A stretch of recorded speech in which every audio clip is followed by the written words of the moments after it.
នេះអាខ្សែ4ខ្សែ14គ្រាប់ក្បាលខ្លះគេដាក់លេខ52ចឹងទៅក្បាលខ្លះកៅជាងអីចឹងតាមតែគេចង់ដាក់ចឹងតែជាក់ស្ដែងរបស់វាតែ44គ្រាប់ទេគ្រាប់ពេញចឹងមកខាងវាខាងនេះ18គ្រាប់ខាងនេះ18អញ្ចឹង18បូក18ប្រហែលទៅបូកអានេះ8ទៀតអញ្ចឹងវាឡើង44គ្រាប់អញ្ចឹងមកបូកទាំងគ្រាប់ស្គួរនេះទៀតវាចូល7ជាង50ជាងអីអញ្ចឹងទៅគ្រាប់ស្គួរ31គ្រាប់តែគ្រាប់ស្គួរនេះជាប្រភេទគ្រាប់ស្អុយទេវាគ្រាប់ដាក់បឆោតយើងមិនមែនជាគ្រាប់ពិតណាបងប្អូនដោះយកទៅដូរអត់កើតណាហ្នឹងមានគ្រាប់ពិតទេអញ្ចឹងខ្ញុំចឹងឲ្យបានក្បាលហ្នឹងខ្ញុំដាក់តា44គ្រាប់ទៅខ្ញុំដាក់គ្រាប់ពិតអញ្ចឹងខ្ញុំអត់បូកគ្រាប់ស្អុយចូលទេអញ្ចឹងក្បាលខ្លះគេដាក់52អញ្ចឹងមានបងម្នាក់នៅខាងកំពង់ចាមគាត់សួរថាអាខ្សែ4ហ្នឹងវាយ៉ាងម៉េចជាមួយអា32វាខុសគ្នាមិនតាំងពីទៅវាមិនជាខុសអីប្រហែលទេព្រោះថានេះវាបឺតជាងអា32បន្តិចកម្លាំងប្រាក់ប្រហែលគ្នាខុសគ្នាប្រហែលជា10%នេះអាដុំមេវានេះដុំភ្លើងនេះវាប្រើ EC 60ដូចគ្នានេះ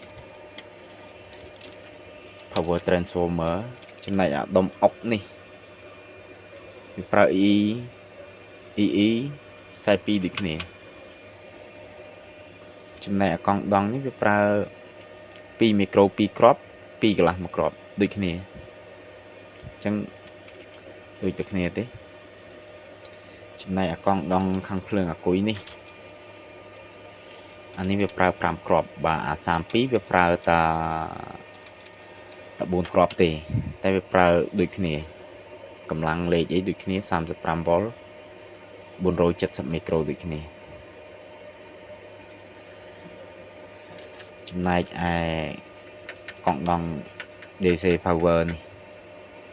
អា32វាប្រើ6គ្រាប់តែវាប្រើ150មីក្រូ6គ្រាប់អញ្ចឹង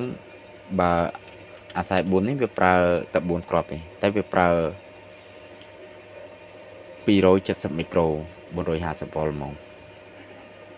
អញ្ចឹងកម្លាំងវាដូចគ្នាចំណែកវាប្រើចំណែកខួរក្បាលវិញវាប្រើ2ដូចគ្នានេះ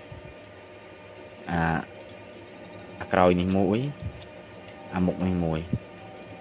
អានេះសម្រាប់ទាញពីភ្លើងអាគុយចំណែកនេះរុញទៅដងឥឡូវខ្ញុំនិយាយពីទាញពីភ្លើងអាគុយនេះអាក្រហមហ្នឹងអាហ្នឹងវាដូចគ្នាជាមួយ32 24ដូរគ្នាបានអាហ្នឹងជាប្រភេទ SG 3525 EC ហ្នឹងវាជាប្រភេទ power controller វាប្រើ PWM អាហ្នឹងនិយមប្រើច្រើននៅក្នុងប្រព័ន្ធ switching inverter ផ្សេងប៉ុសផ្សាយជាក្តីប្រើច្រើនអាហ្នឹងសម្បីតែប្រព័ន្ធក្នុងប្រព័ន្ធ control motor ក៏មានប្រើដែរចំណែកអាខួរក្បាលមួយទៀតនេះអា Q នៅមុខនេះអារុញទៅដងបាំងហើយមើលមិនឃើញទេអញ្ចឹងខ្ញុំមានអាក្រៅនេះឲ្យមើលអានេះក៏សំខាន់ដែរ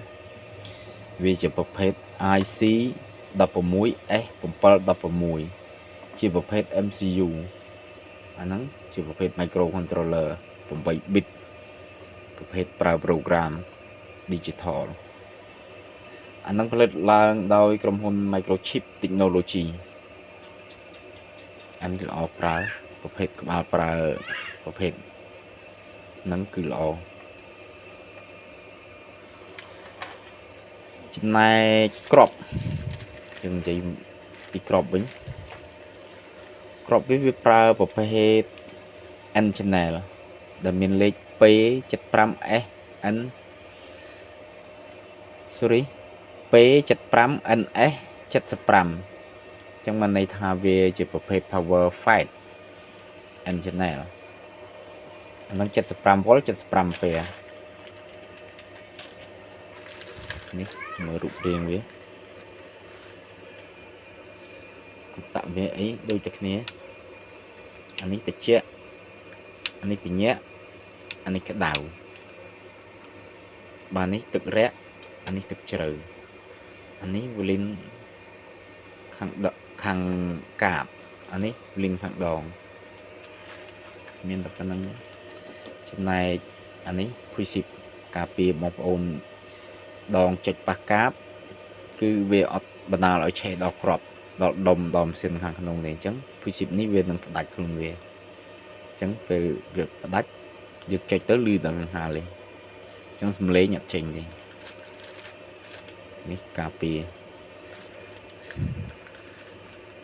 ចឹងមានតែប៉ុណ្្នឹងទេបង្ហាញ